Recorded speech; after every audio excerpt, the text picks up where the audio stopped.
Good morning, students.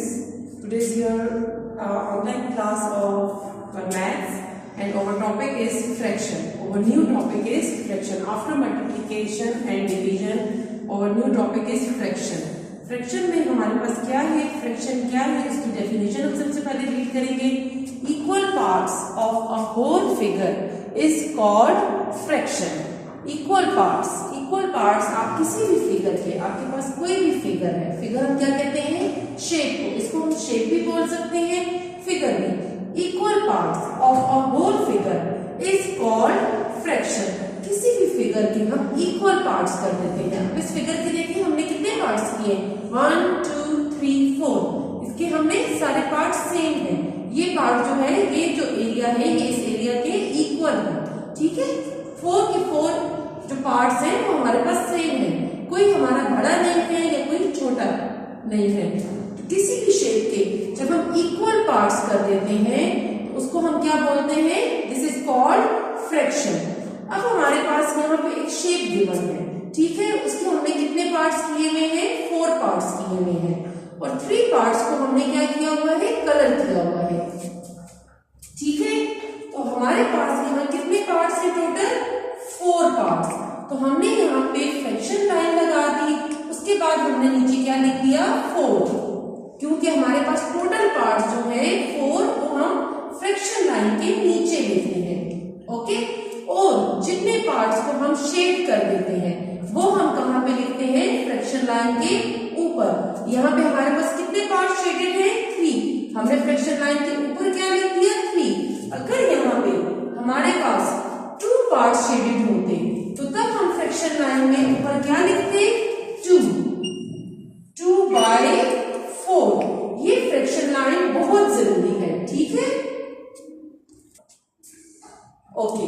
अब हम fraction की टाइप्स की तरफ आ जाते हैं. ठीक है, पहले हमने फ्रैक्शन की डेफिनेशन पढ़ी, अब हमारे पास टाइप्स है. We have 2 types, proper fraction and improper fraction. सबसे पहले हम प्रॉपर फ्रैक्शन के बारे में पढ़ते हैं कि what is a proper fraction. If the numerator of a fraction is smaller than its denominator, it is called proper fraction. यहाँ क्या हमें गिवन है कि अगर हमारे पास न्यूमिरेटर ऑफ अ फ्रैक्शन जो है वो स्मॉलर है इसके डिनोमिनेटर से, it is called proper fraction. अब न्यूमिरेटर और डिनोमिनेटर क्या होता है, सबसे पहले हम ये देख लेते हैं. दिस इज कॉल्ड, जो फ्रैक्शन लाइन के ऊपर जो नंबर हमें गिवन होते हैं, दिस इज कॉल्ड न्यूमिरेटर. जो फ्रैक्शन लाइन के ऊपर हमें नंबर गिवन है, दिस इज कॉल्ड न्यूमिरेटर. और जो फ्रैक्शन लाइन के नीचे नंबर हमें गिवन होते हैं, this is called denominator. Fraction line के जो ऊपर हम नंबर लिखते हैं, दिस इज कॉल्ड न्यूमिरेटर. यहाँ पे 2 न्यूमिरेटर है एंड यहाँ पे 5 न्यूमिरेटर है. और जो फ्रैक्शन लाइन के नीचे है, 3 and 7, this is called denominator. अब हम डेफिनेशन की तरफ अगेन वापस आते हैं. If the numerator of a fraction is smaller then कि हमारा जो न्यूमिरेटर है वो हमारे पास जो फ्रैक्शन में न्यूमिरेटर है, लाइक 5 and 2, अगर वो स्मॉलर है इट्स डिनोमिनेटर, अपने डिनोमिनेटर से, जो कि नीचे वाला नंबर है. नीचे वाले नंबर को मैडम ने आपको बताया है कि हम क्या बोलते हैं, डिनोमिनेटर. तो अगर हमारा ऊपर वाला नंबर जो कि न्यूमिरेटर है वो हमारे डिनोमिनेटर से स्मॉलर है, 5 इज स्मॉलर देन 7, तो हम उस, it is called proper fraction. तो वो क्या आ जाता है, proper fraction. If the numerator of a fraction is smaller than its denominator, हमारा न्यूमिरेटर जो है वो हमारे डिनोमिनेटर से स्मॉलर है, तो this is called proper fraction. Okay, okay. और next definition is improper fraction. पहले हमने पढ़ी है proper fraction and this is called improper fraction. If the numerator of a fraction is greater than और equal to its denominator, it is called improper fraction. अब यहाँ पे वो आपको क्या कह रहे हैं कि आपका जो फ्रैक्शन लाइन से ऊपर वाला जो नंबर है, दिस इज कॉल्ड न्यूमिरेटर. जो कि ऊपर वाला नंबर है, न्यूमिरेटर आपकी डिनोमिनेटर से फिगर हो, if the numerator of a fraction is greater then, यहीं तक आप स्टॉप हो जाए। न्यूमरेटर जो है वो कह रहे हैं अगर आपका ग्रेटर हो और या इक्वल हो टू इट्स डिनोमिनेटर, या तो आपका न्यूमरेटर आपके डिनोमिनेटर से ग्रेटर हो या आपका न्यूमरेटर आपके डिनोमिनेटर के इक्वल हो। यहाँ देखिए 7/7 numerator and denominators are same, यहाँ न्यूमरेटर आपका डिनोमिनेटर से स्मॉलर है, तो आपके पास क्या आ गई definition, if the numerator of a fraction is greater than, या तो बड़ा हो आपका न्यूमरेटर या इक्वल हो अपने डिनोमिनेटर के, it is called improper fraction. Okay, अब फ्रैक्शन से ही रिलेटेड हमारे पास है एक्सरसाइज 3.1 पेज 66।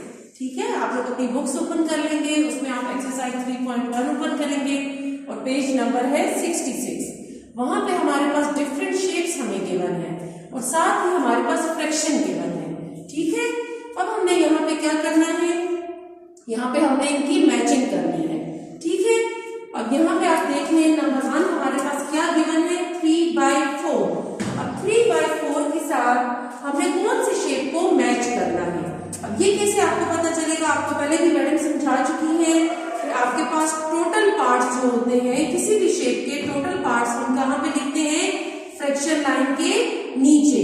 अब हमने कोई ऐसा शेप देखना है जिसके हमारे पास टोटल पार्ट्स कितने हो, 4 हो। ठीक है, और शेडेड पार्ट्स जो कि हमारे पास कलर हमने कलर किए हुए हैं कुछ पार्ट्स को, वो हमारे पास कितने होने चाहिए, 3/4 को हम सर्च करेंगे कि यहाँ हमारे पास 2 पार्ट्स हैं, यहाँ हमारे पास 8 पार्ट्स हैं, यहाँ हमारे पास टोटल पार्ट्स कितने हैं, 4 और शेडेड पार्ट्स 3।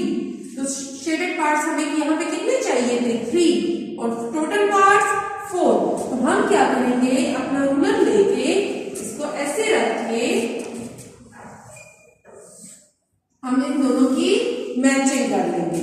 अंडरस्टैंड। अब हम अपने नंबर 2 क्वेश्चन की तरफ आते हैं, वो हमें क्या गिवन है, 1/2। इट मीन्स कि हमें यहाँ पे टोटल पार्ट्स कितने चाहिए, 2 टोटल पार्ट्स चाहिए और शेडेड पार्ट्स 1। तो आप सबको नजर आ रहा होगा कौन सा वाला शेप है जिसमें हमारे पास टोटल पार्ट्स कितने हैं, 2 एंड शेडेड पार्ट्स आर 1। तो हमने उसके साथ अपना रूलर पकड़ के हमने लाइन ड्रॉ कर ली। Third one is 3/8। Total parts हमें यहाँ पे कितने चाहिए, 8 parts and the shaded parts are 3। The third one figure we will match here. Okay, अब आप लोगों ने यहाँ पे मैचिंग कर ली। समटाइम्स आप लोगों के पास यहाँ पे ऐसा क्वेश्चन भी आ जाता है कि वहां पे आप लोगों को ये शेप्स खाली गिवन होती है और मैडम आपको कहती हैं कि इन शेप से रिलेटेड आप इनके सामने ही इसकी फ्रैक्शन लिखें।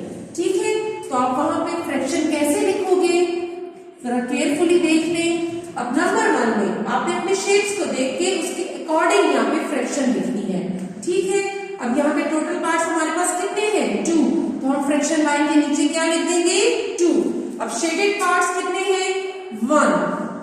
अंडरस्टैंड। अब यहाँ पे हमारे पास कितने टोटल पार्ट्स हैं, 1 2 3 4 5 6 7 8। हमने फ्रैक्शन लाइन लगा लेनी है जो कि बहुत इंपॉर्टेंट है, नीचे हम 8 लिख लेंगे। फिर हम शेडेड पार्ट्स 1 2 3 जो कि कलर्ड एरिया है हमारे पास, वो हम लिख लेंगे 3। लास्ट में हमारे पास टोटल पार्ट्स कितने हैं, 4 and the shaded parts are 1 2 3। Shaded parts हम हमेशा फ्रैक्शन लाइन के ऊपर लिखते हैं और टोटल पार्ट्स जो है हम नीचे लिखते हैं।